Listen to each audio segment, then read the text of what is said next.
Papers कुठे आहेत?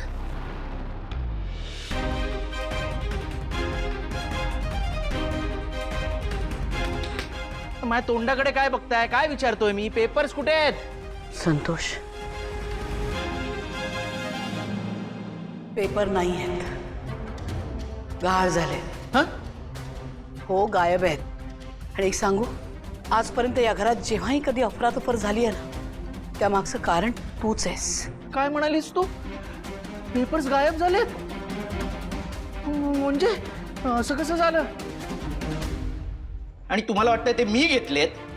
हो, हे काय बोलताय तुम्ही? मी कशाला घेईन पेपर्स? ते जर का पेपर्स मी घेऊन गेलो असतो तर इथे कशाला तोंड घेऊन आलो असतो आणि विचारलं असतं तुम्हाला की पेपर्स कुठे आहेत म्हणून? बरं ते जाऊ दे, पेपर्स कुठे आहेत ते शोधा आता लवकर. कुठे आहेत पेपर्स? संतोष, तुला काय वाटलं आम्ही पेपर शोधले नसतील? अरे सगळ्या घरभर शोधले पण नाही ना मिळाले. हे बघ, जर तू पेपर्स घेतले असशील तर ते परत कर. अरे बाबा, त्या बिल्डर बरोबर डील झालाय. जर पेपर्स त्याला नाही ना मिळाले तर तो डोक्यावर बसेल. अरे अजून त्रास असतील आपल्या सगळ्यांना. म्हणून सांगतोय, जर पेपर्स घेतले असशील तर मुकाट्यानं परत दे. काय दादा, तू जमिनीचे पेपर्स घेतलेस? अरे का? आता झालं ना, तुझं हक्काचं घर झालं, तिकडे राहायला सुद्धा गेलास तू. मग आता हे पेपर्स का घेतलेत? काय हवंय काय तुला? ए गप्प बसे, उगाच तोंडाला येईल ते बोलू नको. पेपर्स गायब झाले ते मलाच आत्ता कळतंय. त्या पेपर्सशी माझा काही संबंध नाहीये. हा, तुम्ही सगळे आता डोक्यात जाताय माझ्या. हे बघ संतोष, आजपर्यंत तू या घरात जे काही केलंयस ना, त्यामुळे तुझ्यावर आमचा कोणाचाही काडी मात्रही विश्वास नाहीये. काय सांगावं, तुझ्या काहीतरी डोक्यात आलं असेल, तू पेपर्स घेतले असशील आणि परस्पर दिले असशील बिल्डरला. अहो बाबा, नाही, तुमचा माझ्यावर विश्वास नाहीये ना? ऐका, मला कोणत्याही परिस्थितीत पेपर्स मिळालेच पाहिजे. हे बघ, मोजून 2 दिवस तुझ्या हातात आहे, आजचा आणि उद्याचा. उद्या संध्याकाळी 6 वाजेपर्यंत मला पेपर जर मिळाले नाही तर तुझ्या बायका पोरांचं काही खरं नाही. ऐकलं? झालं समाधान? आता तरी विश्वास बसला माझ्यावर? का अजूनही आरोप करायचे आहेत तुम्हाला माझ्यावर? अहो, आई बाबांशी बोलताना जरा हळू. हे तू गप्प बस ग. हळू बोलायची सोय आहे का? त्या बिल्डरने तुला आणि वरदला संपवायची धमकी दिली आणि इथे माझे आई बाप माझ्यावरच आरोप करतायत. काय चाललंय? आता त्या बिल्डरला पेपर पोहोचवणं हे तुमच्यापेक्षा जास्त महत्वाचं माझ्यासाठी आहे. खूप मोठी चूक केली आहे तुम्ही आज. हे बघ संतोष, या घरात असं कोणीच नाहीये जे असं काही करतील. आम्हाला न सांगता इथून कोणी पेपर घेऊन जाणार नाही. फक्त तूच आहेस की जो. काय तू अजूनही मलाच बोलतेस? दादा, आई फक्त एवढं म्हणतीये, तिला तुझ्यावर संशय का आहे ते. अच्छा, म्हणजे आई हे सांगते की तिला माझ्यावर संशय का आहे ते? मग तिला तुझ्यावर संशय का नाही रे आला? सांग ना. तुला सुद्धा बाबांनी जमीन विकावी हे हवंच होतं ना?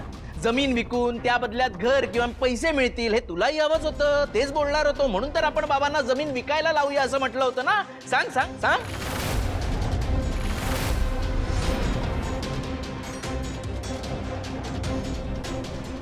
अरे चूक झाली माझी. खरंच खूप मोठी चूक झाली माझी की मी जमिनीच्या या व्यवहाराबद्दल तुझ्यासोबत प्लॅनिंग मध्ये होतो. पण आता ना, आता माझ्या डोक्यात असं अजिबात नाहीये. कारण आता मला माझ्या आई बाबांची साथ द्यायची आहे, बस. ए, ए, ए, मला नको सांगू. तू कसा आहेस ते तुला आधीपासून ओळखतो मी. आणि तुम्ही दोघांनी माझ्यावर चोरीचा आळ घेतला. हा, अरे स्वतःच्या पोटच्या मुलाची काळजी नाहीच आहे तुम्हाला, बाकीच्या जगाचीच काळजी आहे हे तर माहीतच होतं. पण आज तुम्ही माझ्यावर आरोप करून कहर केलाय, कहर. खरंच तुम्ही माझे आई बाप आहात याच्यावर माझा विश्वासच बसत नाहीये. संतोष, बास. अति बोलतोयस तू आता. हो का? आणि तुम्ही वाटेल ते आरोप करताय माझ्यावर ते? हो, खरं तर मी इथे काळजीने आलो होतो, पण तुम्हाला त्याची किंमतच नाहीये. पण एक दिवस तुम्हाला तुमच्या चुकीची जाणीव होईल आणि तुम्ही माझ्याकडे माफी मागायला याल. आणि जोपर्यंत तुम्ही माझी माफी मागणार नाही तोपर्यंत या घरात मी पाऊल ठेवणार नाही.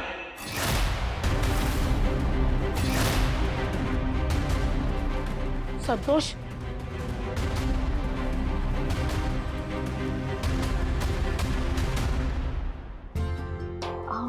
काय करतेस?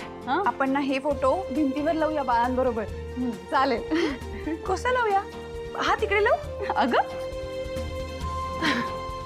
छान वाटतोय तिथे. ए काय चाललंय तिथं?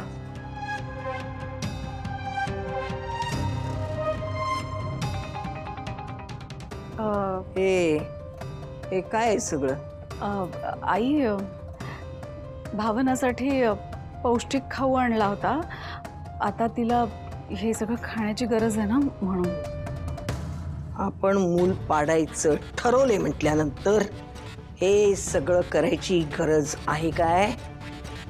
आजी ए मी माझ्या सुनेशी बोलते, तुला मध्ये बोलायची गरज नाही, समजलं? भावना थांब. इथून पुढे आता तू वाकायचं नाहीयेस जास्त. वाकायला जाऊ नकोस म्हणजे काळजी. काय रेणुका, तू पण यांच्यात सामील झालीस काय ग? काय अर्थ घ्यायचा मी याचा? म्हणजे संपतच्या जीवाची तुला पण काळजी नाहीये, हेच ना? तू काही बोलत नाहीयेस याचा अर्थ तुला माझं म्हणणं पटतंय असं घेते मी. हे सगळं कशासाठी करतेस तू? कशासाठी? हे बघ, मी तुला शांतपणे समजावून सांगते की तू या मुलात गुंतू नयेस. आपल्याला हिचं मूल पाडायचं आहे, लक्षात ठेव. आजी बस प्लीज, तुम्ही हे सारखं सारखं बोलू नका. मी माझ्या बाळाला काहीही होऊ देणार नाहीये, मी सांगितलंय तुम्हाला. तुम्ही लक्षात ठेवा. ए भावना, ए ना, हे तुझं मत झालं, आमचा निर्णय झालेला आहे, तेव्हा तुला हे मूल पाडावंच लागेल. आणि ओ गाडे पाटलांच्या लाडक्या सुनबाई, हे जे सगळं आहे ना, हे परत असलं काही करताना तुम्ही मला परत दिसता कामा नये, समजलं?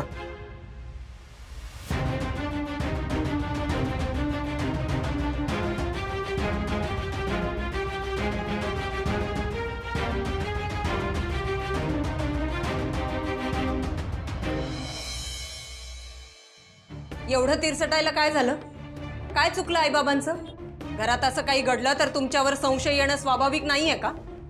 त्यासाठी एवढा मोठा निर्णय घ्यायची काय गरज होती?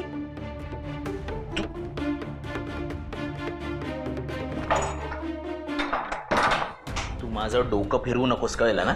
डोकं नाही फिरवत आहे. तुम्ही जे वागलात ना त्याचा जाब विचारते मी. बोला ना.